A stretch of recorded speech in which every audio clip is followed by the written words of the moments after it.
လာပါရှင် Unit Tech Review Channel ကနေအားလုံးကိုကြိုဆိုလိုက်ပါတယ်။ဒီနေ့မှာတော့ Mid-range phone လောကရဲ့လူကြိုက်အများဆုံး series ဖြစ်တဲ့ Redmi Note 15 series ကို review လုပ်ပေးသွားပါမယ်။ဒီ series မှာက Redmi Note 15, Redmi Note 15 Pro, Note 15 Pro Plus ဆိုပြီးတော့၃မျိုးထွက်ထားတယ်။အရင်ကထွက်ထားတဲ့ Note 14နဲ့ဘာတွေကွာသွားမလဲ။ upgrade ဘာတွေလုပ်ထားမလဲဆိုတာကိုကြည့်လိုက်ကြရအောင်။ပထမဆုံးအနေနဲ့Note 15ရဲ့ design ကိုကြည့်မယ်ဆိုရင်တော့အားလုံးလည်းမြင်နေကြတဲ့အတိုင်းပဲscreen size 6.77 inches AMOLED 120 ရဲ့ display ကိုအနည်းငယ်ခပ်ဖြစ်တာဆိုတော့လက်ထက်မှာကန်ရတာကြစ်ကြစ်လစ်လစ်နဲ့ premium ဆန်တယ်လို့ခံစားရတယ်။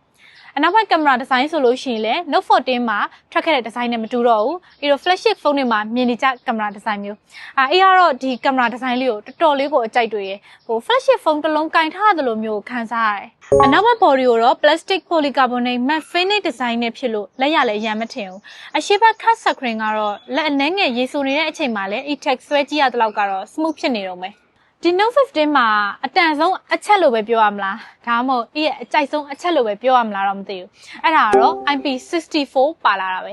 ပုံမှန် mid-range phone တစ်လုံးမှာ IP53 လောက်ပဲပါကြရများတယ် IP53 ဆိုတာကတော့ဖုန်းတွေရေတွေကိုအနည်းငယ်စင်တဲ့တန်လောက်ပဲခံနိုင်ရရှိရယ် IP64 မှာကျတော့ဖုန်းမဝင်အောင်ရယ်ရေဖိတ်ကြတဲ့တန်ကိုကောင်းကောင်းကာကွယ်နိုင်တယ်တခုရှိတာကတော့ရေထဲကိုပြုတ်ကြရတယ်ရေစိမ့်တာတွေကိုတော့ခံနိုင်ရမရှိပါဘူးဒီဖုန်းမှာက dot resistant ပါတာဖြစ်လို့သူ့ကို Titan Touch လို့တောင်တင်စားခေါ်ကြတယ်ဆိုတော့ဖုန်းကိုခဏပြုတ်ကျတတ်တဲ့သူတွေအတွက်လည်းအဆင်ပြေနိုင်ပါတယ်ကဲအသုံးပြုတဲ့ user တွေအကြိုက်ဆုံးဖြစ်မယ်လို့ထင်တဲ့ချက်ကတော့သူ့ရဲ့ display ပိုင်းပဲဘာလို့လဲဆိုရင်သူ့ရဲ့ display ကတော်တော်လေးကိုဆိုပြီးတောက်နေတာတွေ့ရတယ်3200 nits brightness AMOLED display ကဒီဖုန်းရဲ့အကြီးမားဆုံး upgrade ပဲလို့ကတော့မြင်တယ်ပေးရတဲ့ဈေးနဲ့သုံးပေးထားတဲ့ display ကတော်တော်လေးကိုတန်ပါတယ်နေပူထဲမှာသုံးမယ်ဆိုရင်တော့သူ့ display ကမှိန်သွားတာမျိုးတွေမတွေ့ရဘူးလိုအပ်တဲ့လို brightness ကိုချိန်ထားခြင်းနဲ့ဆိုလို့ရှိရင်လည်း setting တွေကစမ်းလိုက်မှုကို on ပေးထားလိုက်အောင်ပါပဲကင်မရာပိုင်းကိုကြည့်မယ်ဆိုရင်တော့အနောက်ဘက် main camera ကို108 megapixel နဲ့2 megapixel depth sensor ကိုသုံးပေးထားတယ်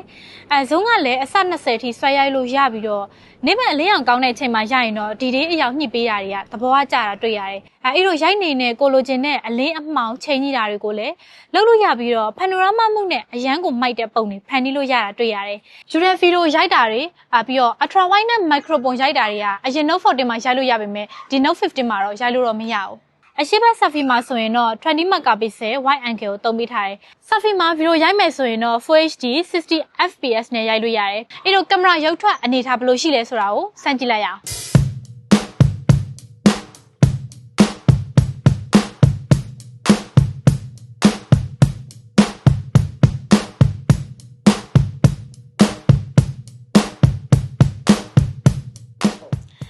စမ်းကြည့်တာကတော့resolution ပိုင်းလည်းများတာဆိုတော့အလင်းအောင်အားကောင်းတဲ့နေရာတွေမှာရိုက်ကြည့်တာရုပ်ထွက်ပိုင်းကြည်လင်ပြတ်သားတာကိုတွေ့ရတယ်။ကတော့ရှုခင်းအကျယ်ကြီးတွေရိုက်ကြတာကိုပိုကြိုက်တဲ့သူဆိုတော့သူ့မှာ ultra wide တီးတက်မပါတော့ကင်မရာပိုင်းအနည်းငယ်တော့အားမရဘူး။ကာလာပိုင်းကလည်း Redmi ရဲ့ထုံးစံတိုင်းပဲအပြင်အထက်ပို့ပြီးတော့မှတောက်တာတွေ့ရတယ်။ဒီ model မှာ night mode ပါတယ်ဆိုပေမဲ့ sensor ကသေးတော့အလင်းအောင်အားနည်းတဲ့အချိန်တွေမှာရိုက်ကြည့်တာအဆက်ပြောက်အနည်းငယ်ထတာမျိုးတော့တွေ့ရတယ်။ selfie ပိုင်းမှာဆိုရင်လည်း megapixel ပိုများလာတာဆိုတော့ skin tone တွေခွဲတာအစဒီတွေဖြစ်လာတာကိုတွေ့ရတယ်။ဘက်ထရီပိုင်းမှာဆိုရင်တော့ 6000 mAh ပါတယ်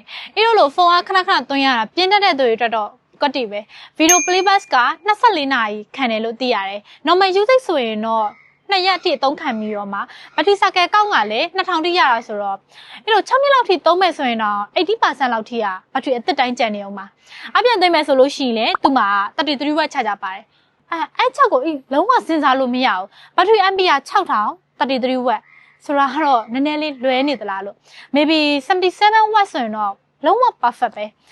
သူ့မှာပါတဲ့33 watt နဲ့အားသွင်းမယ်ဆိုရင်တော့အားပြည့်ဖို့အတွက်ကအချိန်တစ်ခုပေးရမယ်လို့တော့ထင်တယ် weight ကလည်း183.9 gram ဆိုတော့သူ့မှာပါတဲ့ battery ampere 6000ရဲ့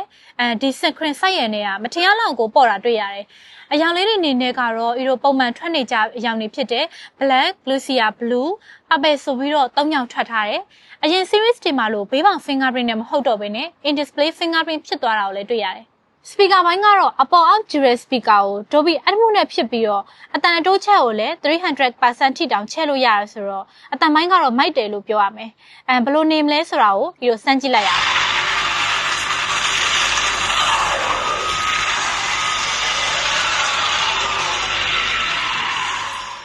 performance ဘိုင်းမှာဆိုရင်တော့ Helio G100 Ultra ကိုသုံးထားတယ်အရင် G99 ထက်စာရင်တော့ပိုတက်လာပြီးတော့ပတိစာလည်းပိုတက်တာတယ် mobile လေးကြလို့ game မျိုးဆိုရင်တော့ high graphic နဲ့ AC ဆော့လို့ရတယ် gaming phone မဟုတ်ဘူးဆိုရင်မဲ့နေ့စဉ်သုံးဖို့နဲ့ပေါ့ပ game ဆော့ဖို့အတွက်ဆိုရင်တော့သူ့ရဲ့ performance ကလုံလောက်ပါတယ်တကယ်လို့ကိုက gaming တည်တံ့သုံးချင်တယ်ဆိုလို့ရှိရင်တော့ Note 15 Pro နဲ့ Note 15 Pro Plus ကိုရွေးချယ်သင့်ပါတယ် Note 15 Pro မှာက Note 15 Pro 4G နဲ့ Note 15 Pro 5G နှစ်မျိုးလာပြီးတော့ spec နည်းငယ်ကွာပါတယ် Note 15 Pro 5G ကတော့ပုံမှန်မှန်ပြတ်နဲ့လာပြီးတော့ Note 15 Pro 4G နဲ့ Note 15 Pro Plus ကကြတော့ quick cut design နဲ့လာပြီးတော့လေးဘက်လုံးကအခုံးဆိုတော့အဲ့လိုမြင်ရတဲ့design ကိုကန်ရတဲ့ခံစားချက်ကတော်တော်လေးကိုမိုက်ပြီးတော့ premium ဆန်ပါတယ် Pro series တွေမှာက resolution က 1.5K ဆိုတော့ 4HD ထက်လည်းကြည်လင်ပြီးတော့ 2K ထက်လည်းဘက်ထရီစားတက်တာတယ်ဒီ model မှာက PWP dimming ပါတာဆိုတော့ပြီးတော့ဖုန်းကိုအကြည့်များလို့မျက်စိညောင်းတာကိုလည်းတက်တာစေတယ် optical image stabilization ပါတာဆိုတော့ကင်မရာကိုအဓိကထားသုံးမဲ့သူတွေအတွက်လည်းအကြိုက်တွေစင်မှာတော့သိချပါတယ် Redmi Pro series တွေကအားလုံးနဲ့လည်း used to ဖြစ်ပြီးသားဆိုတော့အများကြီးညှို့နေစရာတော့လိုမယ်မထင်ဘူး overall အနေနဲ့ပြောရမယ်ဆိုလို့ရှိရင်တော့သူ့ရဲ့ display ဘိုင်း performance ဘိုင်း design ဘိုင်းပြီးတော့ battery life တွေရဲ့အားလုံးကကျင်းတဲ့စရာအနေထားမှာတော့ရှိရဲ့အမြင်ရပြောရမယ်ဆိုလို့ရှိရင်တော့ Note 15 နဲ့ Note 15 Pro မှာဒီတက် watt ပုံများတဲ့ charger ကိုထည့်ပေးမယ်ဆိုရင်တော့ပိုပြီးပြည့်စုံမယ်လို့တော့ထင်တယ်Pro series တွေမှာ cup display နဲ့ဆိုတော့ဘေးပေါက်မှာ reflection ရှိတတ်ပြီးတော့ပြီးတော့ screen protector ကို glass အထူကတ်ချင်တဲ့သူတွေအတွက်ကတော့နည်းငယ်ခက်ခဲရှိနိုင်မယ်လို့ထင်ပါတယ်အခုကြည့်နေကြတဲ့သူတွေမှာရော Note 15 series မှာဘယ် model ကကိုနဲ့အကိုက်ညီဆုံးဖြစ်မလဲဆိုတာကိုပြောပြသွားကြပါဦးเนาะအဆုံးထိကြည့်ရှုခဲ့ကြတဲ့အတွက်ကျေးဇူးတင်ပါတယ် See you guys